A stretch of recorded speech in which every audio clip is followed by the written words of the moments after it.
one of the guys I think is the most underrated, Rick Barry.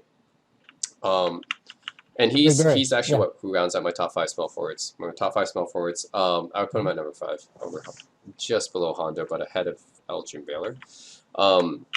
Reason is because so Rick Barry's another one of the what ifs. Kind of an interesting character because he. So what happened was, if you don't know much about Rick Barry, he's actually one of my top 5 favorite players. He averages 36 points a game in his second season. Takes the Warriors along with Nate Thurmond all the way to the finals against Will Chamberlain's 76ers, right? And that's one of the greatest all-time teams, right? They had Hal Greer, Billy Cunningham, Chet Walker, right? One of the great all-time teams. Takes him to 6 games. He averages 40 points a game that series and like 11 rebounds, and which is insane. And second season, right? Next season, he decides he doesn't want to play for the Warriors anymore because of was it a salary negotiation or whatever? He leaves for the ABA to play for his father-in-law for the Oakland Oaks. He wastes about 5 years of his prime in the ABA before coming back to the NBA. Then he leads a team all the way to a championship, being the only All-Star on his team, and then defeating 2 Hall of Famers, which is Wes Unseld and Elvin Hayes, right? Defeats them they were underdogs, right? No one expected the Warriors to be in the finals. They swept them, right? Never got an MVP because he wasn't very well liked. He should have been MVP that year. He wasn't very well liked because he's a brutally honest person. From what I heard, and I heard it wasn't really good for the locker room sometimes, but I wouldn't know. I wasn't there. But from what I saw, though, he was a very good player. Yeah, so he wasn't the best teammate, but he was an insane player. Like, Very one of the good first point forwards, I would say probably the first point forward the NBA had.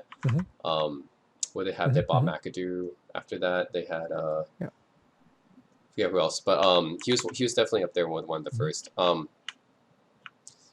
His playoff average is 27 points a game. He's like one of the highest. So he's another one of those that takes up to another level. I feel like he's very underrated because people don't really mention him, but this dude he was an intense like killer on the court as well. And he had very high basketball IQ.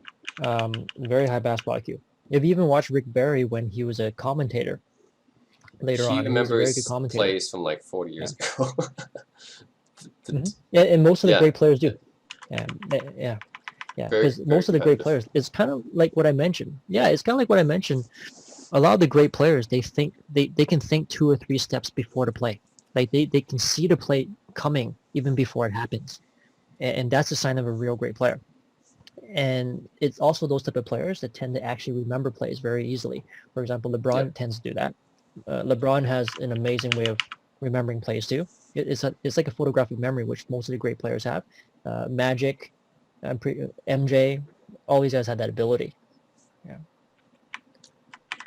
But Rick Barry was a very good player, high basketball IQ, so I liked him as well. Yeah, he's like forgotten, man. Like I was the only person wearing a Rick Barry like jersey. I wore like Rick Barry jersey to the Warriors game. Everyone else is wearing like Curry, Green, Thompson.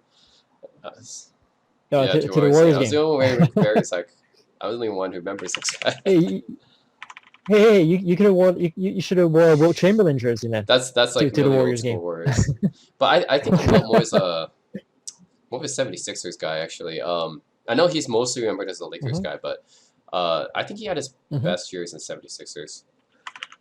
Yeah, of course, that was his prime years. By the time he went to the Lakers, he wasn't. I mean, he was the best scoring on the Warriors.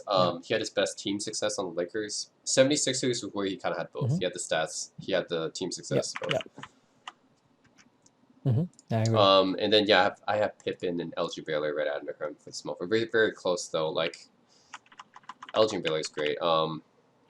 He's also kind of forgotten, but dude, stats are like crazy, insane. 27, 13.5 as a 6'5" guy. That's insane. And another one of those overlooked players, I think.